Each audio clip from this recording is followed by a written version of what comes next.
philosophy, okay? And then they don't earn money more than 50% they need, and you support them, you can prove you support them, okay? And then even they don't live with you, then you can claim. So yes, go I ahead. have to prove, for example, if my parents are not living in the same household, but I need to prove I'm paying their bills. Yes, you need to say you pay their utility, you pay for the food, you pay for the insurance, whatsoever. Yes. And I think your payment must be larger than their Social Security benefit. I think so. Otherwise, you cannot prove you pay more than 50%. For parents, is oh, by the way, how about there's one issue. How about your parents is not green card holder or you're a citizen?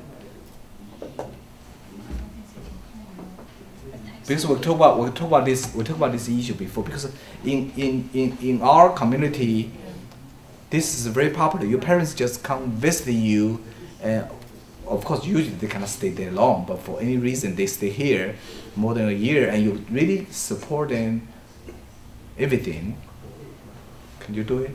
But I think you can only do the expenses. We can't claim that as your income. But if you want to claim, my question is, not only you paying that, you want to deduct that legally, how can you do it? You have any way? How long they leave? Usually only 6 months. We forget the immigration issue, okay? We forget the status issue. They just stay here for any reason. And we separate the immigration issue from taxation issue. Say for example, this happened to your family, and then you support 100%, and say you spend whatsoever, and you don't want to do other thing. You just want to claim 3,700 deduction, nothing too much. It's minimals, right? You just want to claim this legally, and you don't want to get in trouble from IRS. Anyway, you can do it. It should be, right? As long as you can prove that they were staying here. But you want to do what? In order to protect Claim as you. a dependent. Yeah, but I know that you want to. Yeah. You want to claim there as a dependent, but Oh, they other can't because than- they don't other have than the Social money. Security, right? the problem is they don't have Social Security. How can you do it? You have to apply. You apply for tax ID. Yeah.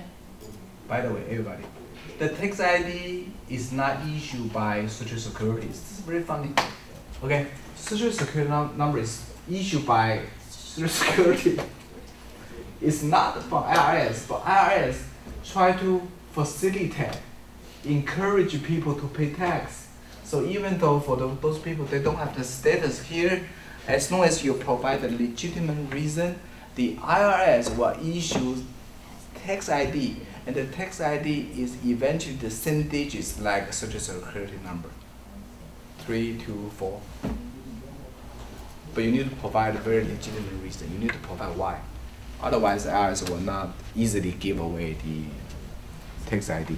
So as long as you receive the tax ID, then you can claim them as your dependent. By the way, the so-called green card holder or U.S. citizen, the definition under the tax and the immigration is different. If you read the tax code, as long as you live in the United States more than 183 days in a year, you are the American citizen for tax purposes. This is very risky, by the way. This is very risky, okay? If you are really rich people and just from China, and for any reason you don't know the law, you stay here more than 183 days, you need to report everything. You are deemed, you are defined as U.S. citizen, you need to file the tax return here. Risky, very risky. So bad or good or bad, who knows? Never know. Yes. How about for underage kids, if you want to file them as your dependent, but they cannot get a tax ID, right? Not easily. But if there's a way, say for example, you adopted, I don't know. You go through the adopted, go through the family law. You legally adopted if you could. Yes. If not adopted. You don't listen. No, if you just for Chinese people, they just take care. Say this, underage foreign student, you just take care for their family. No, cannot. Even you totally no any compensation. You just take care of your sisters, for example, your brothers, kids from overseas, cannot. You lose such benefit.